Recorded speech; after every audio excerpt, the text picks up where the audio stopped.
Peggy 18.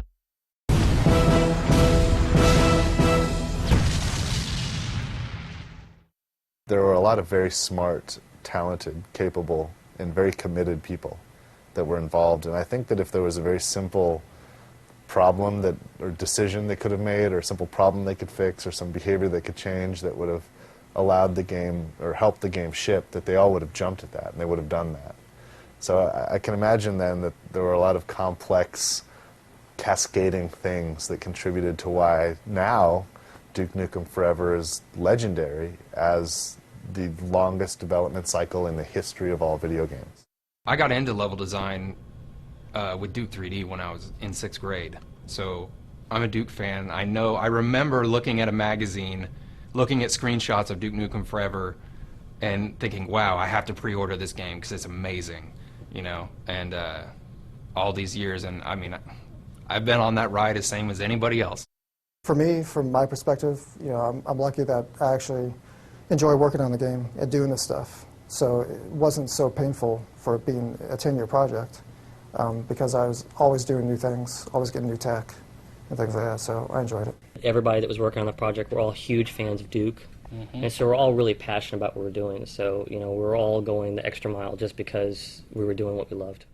It was kind of this more of a circle where by the time we got some of these levels far enough along that we really liked them, we'd come back to the other ones that we'd worked on earlier, and enough had changed on the gameplay side of things, or another game had come out, and so the standards had changed, and so that original level that was really good a year and a half ago didn't really stand up as much anymore, and we wanted to go back and revisit it.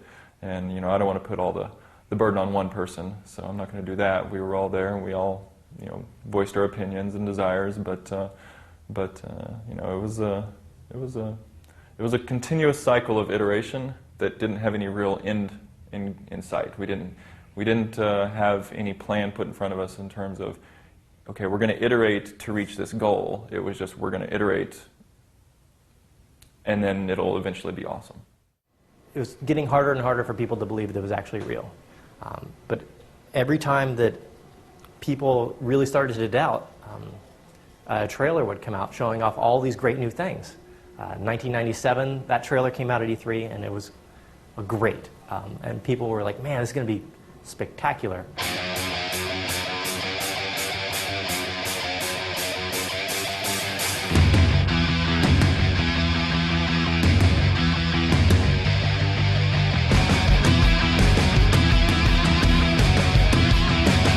There was no such thing as a milestone delivery.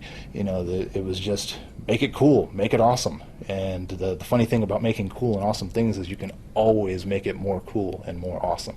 And you'll find that the time just tends to fly by when you're doing that.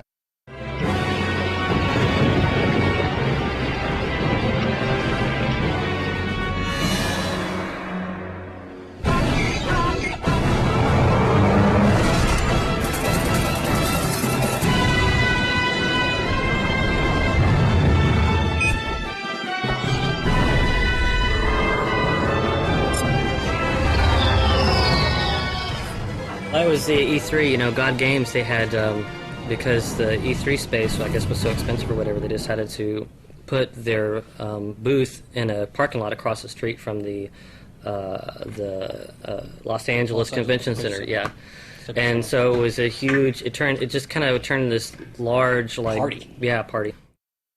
I was just as apprehensive about it in 2005 as anybody would be today. Yeah. About the project then was as controversial and as long in the tooth as any. And I came to Texas with the idea of like, well, I'll give it a month and I'll see what happens. You know, I didn't even get an apartment. I stayed in the hotel they rented for me as long as possible.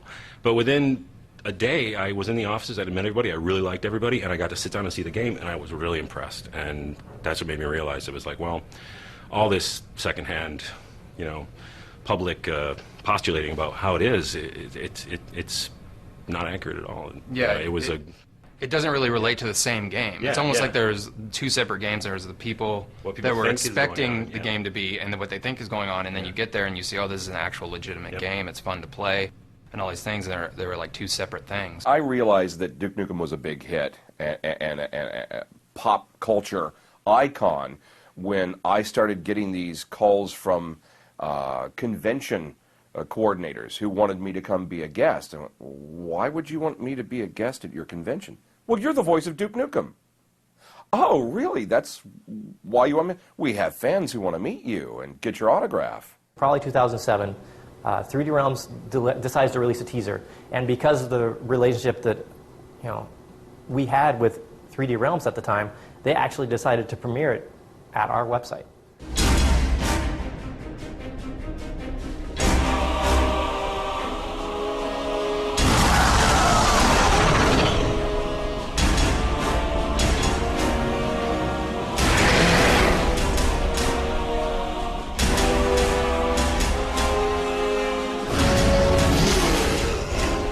This is a website I had, been running for a long time, and we had scaled up quite a bit, and we had not had problems with traffic in years, and we've been featured on CNN and all these kind of major things, and we've always handled no problem.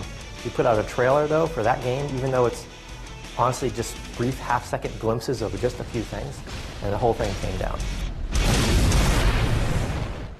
It looked great, and it didn't come out.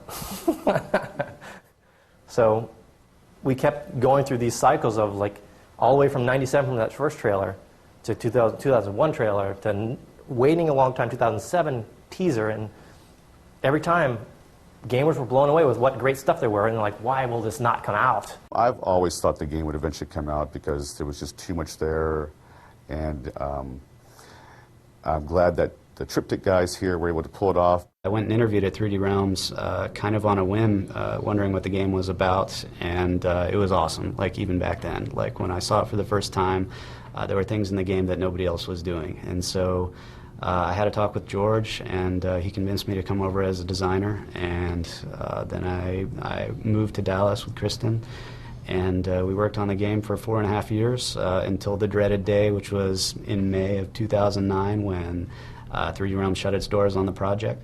I was talking to, I'm sure other people had offered this as well, but I was talking to our programmer, Rob, and was saying, if you want to work on it in our spare time, I'm willing to do that with you. If you want to do it, it's just a tragedy that this game will never come out, And then, around that time, David Regal was going around talking to people, and so we were already interested anyway, so it kind of all fell into place. We had 3 or 4 meetings with all the people who were really serious about forming the company, and the last one was in June of 2009, and just by coincidence, when we brought everybody to the house, that was the same night that we did have tornado warnings. So we were essentially forced to sit around in our living room for about 2 hours and talk about the company and the game, and I think, maybe if people hadn't been forced to sit in and wait, that maybe we wouldn't have talked about as much or convinced them. There were a few meetings off-site, but pretty much our house became the center of everything. It was actually the most exciting time in my career, which is odd. I mean, usually you don't think you'd think that. I mean, I wasn't getting paid. I was working a ton of hours, and but it was all because we were working towards the same thing. We were all on the same page. We wanted to finish Duke. I did a lot of work on the weekends and stuff. I like doing various things. I concepted up a lot of the stuff that's in the game now, like Monster Truck I did on the weekends, pool tables I did on the weekends, air hockey I did on the weekends, and I just enjoy it. So for me, from my perspective, I'm lucky that I actually enjoy working on the game and doing this stuff. You hear a lot of stories about game companies starting in somebody's living room, with a project that nobody had heard of, and it really takes, once it's announced, it goes viral or whatever you want to say, and that's pretty much how it was. I mean, we were working crazy hours, we're getting on each other's nerves, starting to stink up the house and all that junk, but we were all really focused because we were going to be the ones that brought Duke back. Hail to the king, baby.